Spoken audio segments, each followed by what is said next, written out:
Ezudo shot to his feet. Without hesitation, he ordered, "Send for Ezedibie, now!" The great seer arrived swiftly, eyes sharp, staff glowing faintly. He did not greet anyone. He walked straight into the queen's chamber. He chanted, sprinkled dust, then laid his palm on the queen's stomach. The room tightened with a strange tension. Then, slowly he walked to the king. The Ezedibie opened his mouth to speak, but paused. He saw it. The hunger in every eye, the chief leaning forward, the midwife trembling, warriors shifting anxiously. Everyone wanted an answer. Everyone was waiting, but knew one thing: what he had seen must never be spoken in such a crowd. So he strengthened himself and said firmly, "We must appease the gods with a sacrifice." Murmurs burst across the throne room. Then the king exhaled in relief. If it is just sacrifice, then do whatever you must. My child must be born. But the Ezedibie did not move. His eyes remained fixed on the king with a heavy hidden meaning. Then quietly he said, "My king, may I speak with you alone?" The king felt a sting of fear. Without hesitation, he followed the seer into his private chamber. The Ezedibie shut the door, checked the corners, and lowered his voice to a trembling whisper.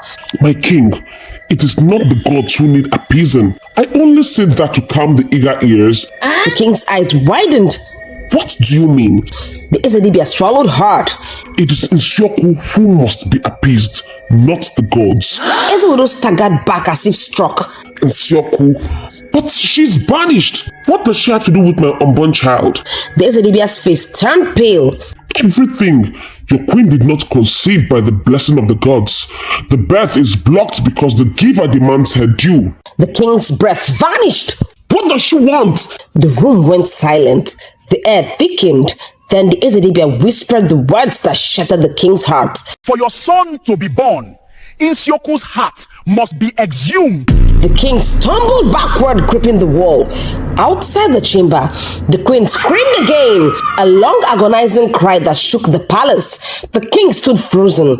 Then the Ezedibie continued softly, "Let the child go. The gods will bless you with another." The king stiffened. "And the queen?" The seer lowered his head. "If the child goes, the queen goes too." The room felt silent, heavy, suffocating. The king stepped forward, staring the Ezedibie deep in the eyes. "You must think I am a fool to let my wife and son die because of a witch." His voice was cold. "Do the needful, or your head will cease being yours." The Ezedibie swallowed hard as the king stomped toward the door, but then he paused. He turned, eyes burning. "We never had this conversation." Then he slammed the door behind him, the sound shaking the chamber. The Ezedibie stood frozen for a moment, heart pounding. He knew the king's desperation could become deadly. He also knew disturbing Nsioku's heart would awaken evil, but he had no choice. Finally, he called out, "Kassie, Onuma." The king's two most trusted guards appeared instantly, spears in hand. The Ezedibie grabbed his staff. "Follow me. We go to the forest of Amuzi immediately." The guards exchanged a fearful glance, but obeyed. The sun still hung bright over Amuzi when the Ezedibie and the two trusted guards mounted their horses and rode out of the palace gates. Daytime should have brought comfort, but today, even the sunlight felt wrong.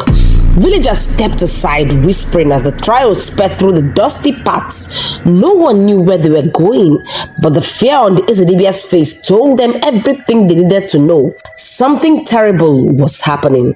The great Amuzi forest loomed ahead, massive trees, twisted roots, and silence too thick for daytime. They dismounted at the base of the ancient Iroko tree, its bark now darkened like dried blood.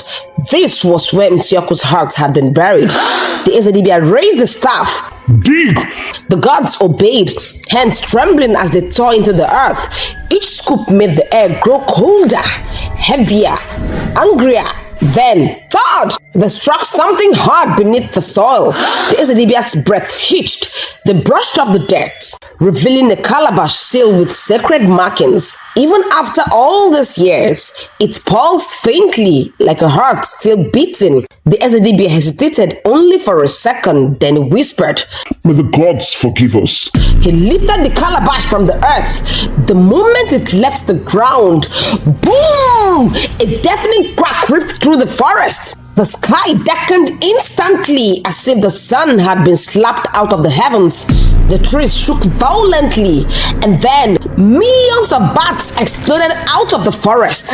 They shot into the sky like a black storm, screaming and swirling, heading straight toward Amuzi. The gods fell to the ground in terror. The Ezedibia staggered back, gripping his staff tightly. His voice trembled. Amuzi is doomed. Back in the village, the king paced frantically in front of the queen's chamber. Sweat drenched his face. Every scream from Akubundu stabbed his heart. Then, suddenly, a sound broke through the tension. A cry, a baby's cry. He didn't wait to be called. He pushed the door open and rushed inside. The midwife stood trembling, blood in her hands, shock in her eyes, but she forced a smile and held up the newborn. Congratulations, my king. You now have an heir. The king took the child into his arms, tears falling freely, but he did not notice the candle flames flickering unnaturally, the sudden coldness in the room, or the faint shadow that moved behind the queen's bed, watching. Deep inside the forbidden cave, the witch's old coven, a sudden roar echoed through the shadows. The air grew cold, the ground trembled, and then the bats arrived, thousands of them, screeching, swarming, slamming into the cave like a living tornado of darkness. Then the impossible began. The bats merged, their wings folded into limbs, their bodies melted into dark smoke, their screeches thickened into a single chilling growl. Slowly, a figure emerged from the swirling darkness. Nsioku, but she was no longer the beautiful terror she once was. Her face, once sunken and twisted, now gaunt, cracked like old bark. Eyes sunken and burning with ancient rage. She looks like something death itself had spat out. She grinned, revealing sharp, jagged teeth. Ah! It feels good to be home. Her voice glittered around the cave walls. Then she stepped forward, spreading her arms as if embracing the land outside. Amuzi! A wicked smile stretched across her ruined face. Hope you're ready for me. Then, with a wicked laughter that echoed through the coven, she spun around, and as her laughter echoed, her shadow stretched across the ground and began to replicate. One became two. Two became three, until 6 more shadows stood beside her, each one rising, gaunt, dark, reborn.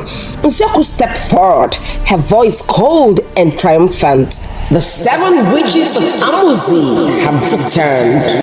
The sun had barely set when Ogbuefi and Ibuzo, 2 of the elders who witnessed the birth of the prince, began their journey home from the palace along a narrow bush path. Their hearts were light, their steps quick. At last, Amuzi has an heir. Ogbuefi said proudly. Ibuzo nodded. This calls for celebration. Oh, the gods have finally smiled on our king. But neither man noticed the sudden silence around them. Yes. No insects, no birds, not even the wind. Suddenly, a strange vibration rippled beneath their feet. Both men stopped, glanced around uneasily. Did you feel that? Ibuzo whispered. Before they could say another word, crack! The ground split wide open before them. The elders staggered back in shock as the earth shook violently, roots snapping like sticks. Then, from the darkness below, it emerged. A monstrous snake with 7 heads rose from the ground, each head hissing, dripping thick black venom. Its scales shimmered like molten coal, and its eyes glowed with Nsioku's fury. Ibuzo screamed. Ogwefi tried to flee, but the serpent moved faster. Its 2 heads wiped forward, wrapped around their bodies, lifting them off the ground like leaves. The men struggled, kicking wildly, shouting for help, but the forest swallowed their cries. Then, in one horrifying gulp, chomp! Each elder was swallowed whole, their bodies disappearing down separate throats as the serpent sank back into the earth, the ground sealing perfectly behind it, as if nothing had happened. Amuzi had just witnessed its first taste of Nsioku's revenge, and it would not be the last. Days later, Nso and Ajulu, the 2 warriors who had helped capture the witches years ago, were returning from their farms. Their baskets rested on their shoulders as they talked about the elders. Do you think they ran away? Ajulu asked. Nso shook his head nervously. Men like that don't run. Something must have taken them. Before Ajulu could ask what he meant, a sudden darkness swept over the path. A shadow, huge, silent. Both men froze. Then, slowly, they looked up, and their blood turned cold. Hovering above them was a monstrous giant human bat, its wings wider than a tree, its face twisted like a demon carved from nightmares. Red eyes glowed, drool dripping from long fangs. The warriors screamed. Ajulu broke first, turning to flee, but the beast swooped down with terrifying speed. Whoosh! Claws wrapped around Ajulu's body. He shouted once, then the creature lifted him screaming into the sky. Also looked back only once, just long enough to see Ajulu's body disappear into the clouds. Then he ran into the bush like a madman, crashing through leaves and branches, shouting every name he knew. Chukwu, Ezedibia, spirits of my fathers, anybody! His heart pounded as he sprinted towards the Ezedibia's compound, the only place he believed he might be safe from such creature. He burst out of the forest's edge, Ezedibia's shrine just steps away, but before his foot touched the seer's territory, wham! The giant bat dropped from the sky, grabbing him by the chest and hoisting him upward. As it lifted him into the sky, Nso screamed with every breath he had left.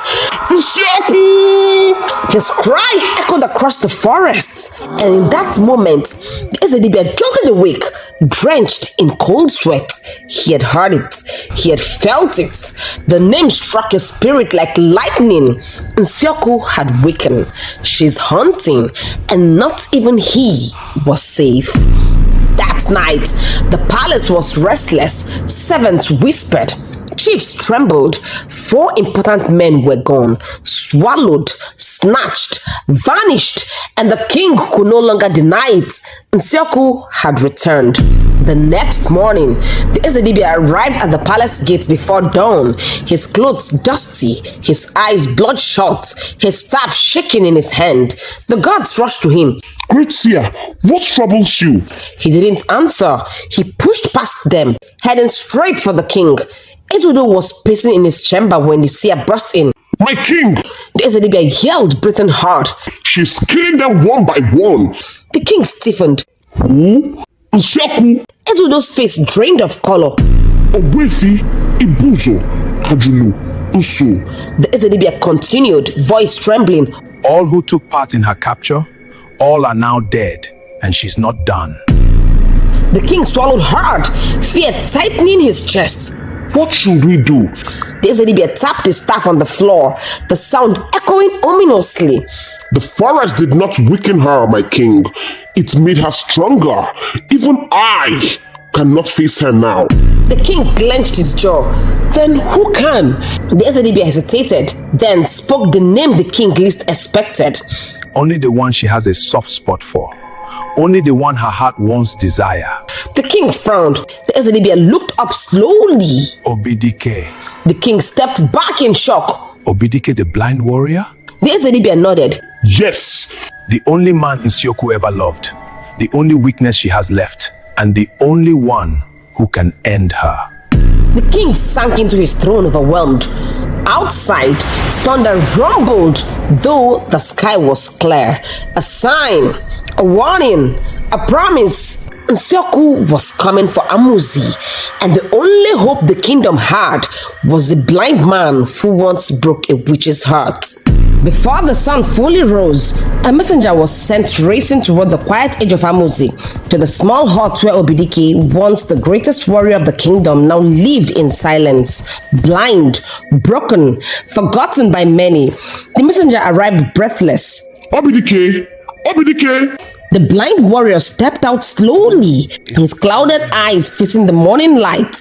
Who calls me? He asked calmly. The king summons you to the palace. It is urgent. Obidike tightened his grip on his walking stick.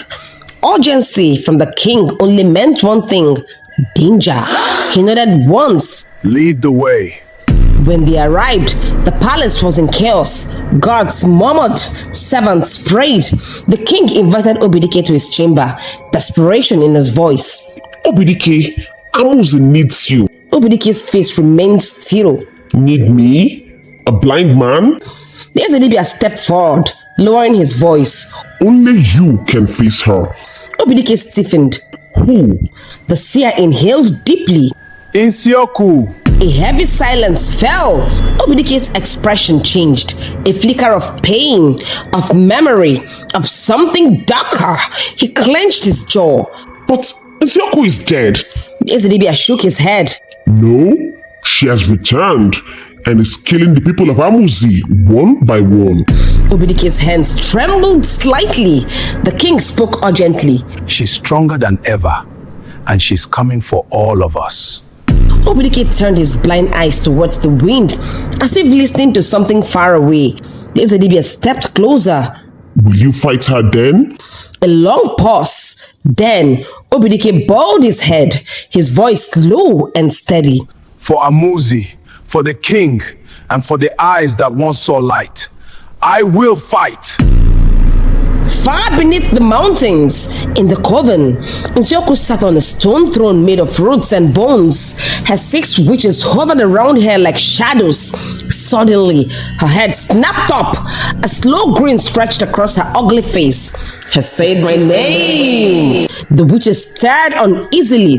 Nsioku rose, her movements sharp, unnatural. Obidike. She tasted the air like it was sweet and venomous all at once.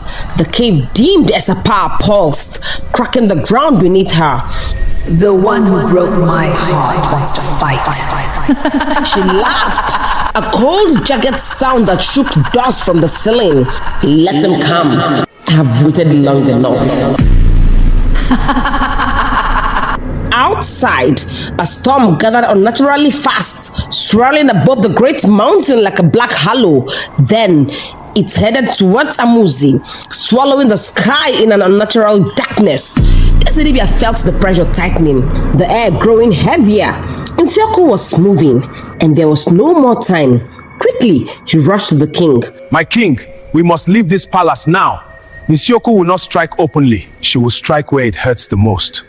I have prepared a place of safety, but it will only protect us for a while. The king, shaken by the death already haunting Amuzi, nodded immediately. Lead the way. Within minutes, the king, Obidike, 2 trusted warriors, and the Ezedibia slipped quietly out of the palace. No drums, no farewells, only silent urgency. They traveled deep into the outskirts of Amuzi, toward a hidden clearing surrounded by ancient stones carved with strange symbols. This was the Ezedibia's secret refuge, a place woven with old magic.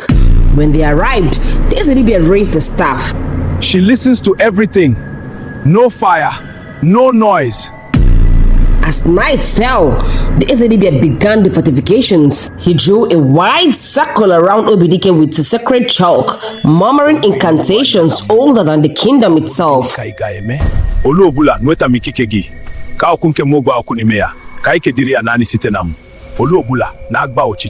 The ground shimmered faintly like the earth was waking up. He placed animal bones, cowries, and shards of the Iroko tree at Obidike's feet. This will shield your spirit, but only for a short while. Obidike stood still, listening. The Ezedibia then produced a small gourd filled with a glowing red mixture. He dipped his fingers in it and traced marks across Obidike's face, chest, and arms. The marks pulsed like living fire. These symbols will allow you to sense her movement. Even blind, you will feel her coming. Obidike tightened his grip on his spear. Then the training began. The Ezedibia made him strike at shadows, dodge invisible blows, and respond to faint sounds carried by the wind. Each movement sharpened Obidike's instincts, pushing him to fight without sight. Hours passed. Sweat dripped from Obidike's body, mixing with the glowing marks on his skin. His ears sharpened, his steps grew lighter, his spear found its rhythm again. At last, the Ezedibia stepped back, exhausted. Obidike, you are ready for her. But far away, a whisper floated through the trees. Ready or not, I am coming. Nsioku had found them. The final battle was no longer approaching. It had begun. The night split open with a scream of wind as Nsioku revealed her true form. Not a woman, not a witch, but a giant seven-headed monstrous serpent with wings, a creature no living soul had ever imagined. Black scales glistened like obsidian, 7 serpent mouths hissed in unison, dripping venom. Her wings beat the air with thunderous force. 14 glowing eyes burned with ancient rage. Then she descended into the clearing with a roar that shook the trees. The king stumbled backward. The gods fled in terror. Even Ezedibia trembled, but Obidike stepped forward, blind yet unshaken. The seven-headed serpent lunged. Obidike rolled aside, guided only by the whisper of her wings and the tremor of her massive claws. Her tail slammed the earth, splitting the ground. 7 fanged jaws snapped inches from his face. The battle was fierce, brutal, hopeless to any ordinary man, but Obidike was not ordinary. The sacred marks on her skin glowed, helping him feel every movement. The sweep of her wings, the hiss of 7 throats, the shift of heavy scales on the soil. Still, Nsioku was faster. One head struck him across the clearing. Another almost clamped into his leg. Her wings teared a storm around him. Obidike hit a tree, gasping, spear slipping from his hand. The serpent rose above him like a living mountain of scales. You broke my heart! 7 voices echoed as one. Now, I'll break your world. All 7 heads dove at him, a blur of venom and teeth. At the final heartbeat, Obidike rolled, grabbed the spear, and with everything inside him, he thrust upward. The spear pierced her chest, the source of her power. Nsioku's 7 mouths froze. 14 eyes widened. A single terrible scream tore through the land, and in an instant, she burst into ashes, scattering across the forest like dark burning snow. Almost immediately, the storm vanished. The sky brightened into clear, peaceful daylight. The curse was broken. Obidike staggered back, breathing hard, and then a soft warmth spread across his face. His eyes tingled as the blindness lifted like fog. He blinked once, then again, and for the first time in years, Obidike could see. The king rushed to him in disbelief. The Ezedibia fell to his knees, overwhelmed with awe. Meanwhile, back in the palace, Queen Akubundu rocked her newborn gently. The room was calm. The baby breathed slowly. Then, a sudden coldness filled the air, and when she looked down, the baby was gone, vanished. Only the tiny cloth remained in her arms. Queen Akubundu screamed, clutching the empty cloth as her cries echoed through the palace. The curse was broken, but the prize had been taken. The child she carried from Gidigbam, the child given to her by the witches, was gone. It was never hers to keep. With Nsioku destroyed, a gentle calm swept across Amuzi. The forests grew quiet again. The rivers flowed clearer, and for the first time in years, the people slept without fear. Obidike became a hero once more. warrior. His sight restored, he chose a quiet life with Uli, the woman whose love had never wavered even through his blindness. Together, they built a small home at the edge of the village where Obidike trained young warriors, and Uli became known for her kindness and wisdom. The Ezedibia lived long, respected by all. Though age bent his back, his mind remained sharp. Years passed, and then, when no one expected it, joy returned to the royal household. King Ezudo and Queen Akubundu welcomed twin babies, a boy and a girl. Their cries echoed through the palace like music, and the entire kingdom celebrated. Amuzi lived in peace again. The shadows faded. The curse became only a story whispered by elders to warn the young, and life moved on.